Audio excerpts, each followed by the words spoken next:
नमस्कार दोस्तों, मैं डॉक्टर एस के महमूद आपका हार्दिक अभिनंदन करता हूं।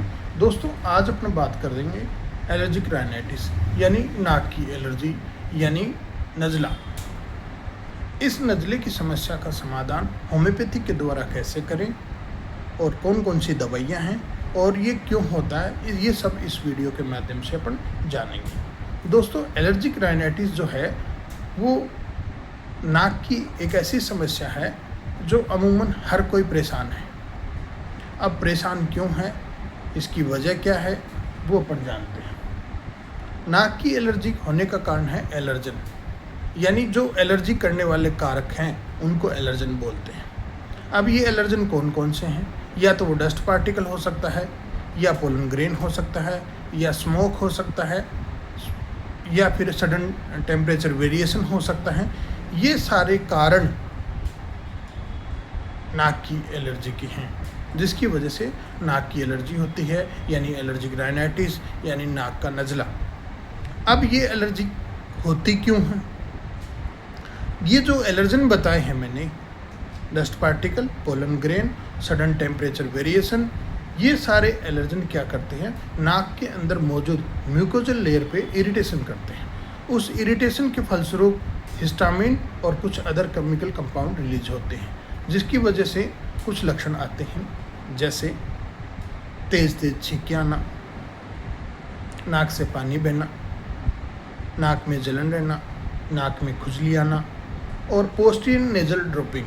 पोस्टीरियर नेजल ड्रॉपिंग का मतलब है नाक अंदर की तरफ बहती है, गले की तरफ बहने लग जाती है, जिसकी वजह से गले में बार बार इरिटेशन होता है। पेशेंट बार बार गले को साफ़ करने की कोशिश करता है, बार बार गले पे जोर लगा के उसको साफ़ करता है ऐसे कर करके कफ निकालने की कोशिश करता है। ये कफ क्या होता है, फेरिंग्स के ऊपर चिपक जाता है और फेरिंग्स के ऊपर चिपकने की वजह से गले के अंदर भी इरिटेशन और ईचिंग रहती है। तो ये पोस्टीरियर नेजल ड्रॉपिंग के अंदर होता है।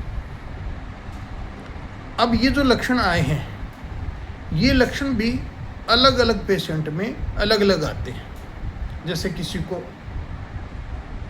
छींके ज़्यादा आती है, किसी को नाक से पानी ज़्यादा आता है, किसी को नेजल पोलिप भी बनता है। एलर्जिक कंडीशन के अंदर नेजल पोलिप यानी नाक के अंदर जो पोलिप है वो बढ़ने लग जाते हैं, तो नेजल पोलिप भी बन जाते हैं। अब इन समस्याओं का समाधान कैसे करें? जैसे मैंने बताया कि लक्षण अलग अलग आते हैं, हर पेशेंट के अंदर अलग अलग लक्षण आते हैं, तो इन लक्षणों के हिसाब से दवाइयाँ भी एलर्जिक राइनाइटिस की अलग अलग हैं। मोस्टली 3 से 4 दवाई ऐसी हैं जो इस एलर्जी की समस्या को कम्प्लीटली कवर कर रही हैं। अब वो कौन कौन सी दवाई है? पहली दवाई है वो आर्सेनिक एल्ब है। आर्सेनिक एल्बम का उपयोग आपको तब करना है जब पेशेंट जैसे ही डस्ट पार्टिकल के कांटेक्ट में आता है या बाहरी वातावरण में घूमता है तो एलर्जी की समस्या बढ़ जाती है, और जैसे ही घर आता है, घर के अंदर मौजूद रहता है या डस्ट पार्टिकल को अवॉइड करता है, साफ़ सुथरे वातावरण में रहता है, तो एलर्जी की समस्या कम होती है। तब आपको आर्सेनिक 30 का उपयोग करना है। आर्सेनिक 30 का उपयोग सुबह शाम 2-2 बूंद लगभग आपको 2 से 3 सप्ताह तक इसका उपयोग करना है। तो धीरे धीरे जो लक्षण हैं वो ठीक हो जाते हैं, एलर्जी की समस्या ठीक हो जाती है। दूसरी जो दवाई आती है वो आती है कैलक्रिया काब। अगर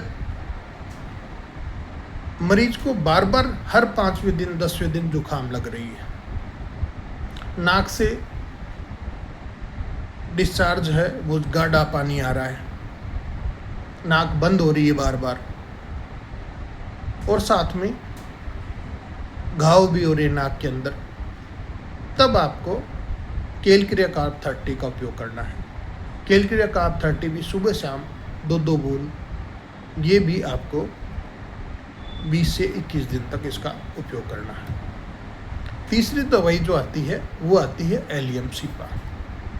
एलियम सिपा 30, इसका उपयोग तब करना है जब आपको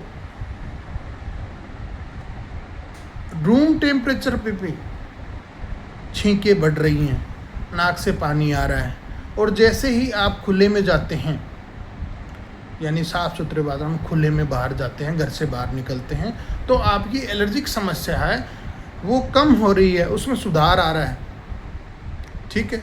इसके साथ ही नाक से जो पानी निकल रहा है उसकी वजह से नाक उपड़ रही है, वो जो डिस्चार्ज है उसकी वजह से नाक के अंदर जलन हो रही है, तब आपको एलियम सिपा का उपयोग करना है। एलियम सिपा 30 मेडिसिन है, ये आपको सुबह शाम 2-2 बूंद, ये भी आपको 20 से 21 दिन उपयोग करनी है। दोस्तों, ये जो मैंने दवाई बताई हैं, ये अगर आपके नज़दीकी रजिस्टर्ड होम्योपैथिक डॉक्टर के देख रेख में लें तो ये बहुत अच्छा रहता है, क्योंकि डोज रेगुलेशन डॉक्टर के हाथ में होता है कि कितनी दवाइयाँ कब तक क्या देनी है, ये डॉक्टर के हाथ में होता है। ठीक है। इसके अलावा एक और दवाई है, वो है नेट्रम्योर। अगर आपको एलर्जी की समस्या पिछले 2-3 दिन से ही है, पहले पतला पानी आ रहा था, फिर गाढ़ा पानी हो गया, ठीक है, साथ में हेडेक और है, और पोस्टीरियर नेज़ल ड्रॉपिंग है। पोस्टीरियर नेज़ल ड्रॉपिंग जैसे मैंने बताया था, नाक अंदर की तरफ बहने लग जाती है, जिसकी वजह से फेरिंग्स के ऊपर कफ जमा होने लग जाता है, म्यूकस जमा होने लग जाता है।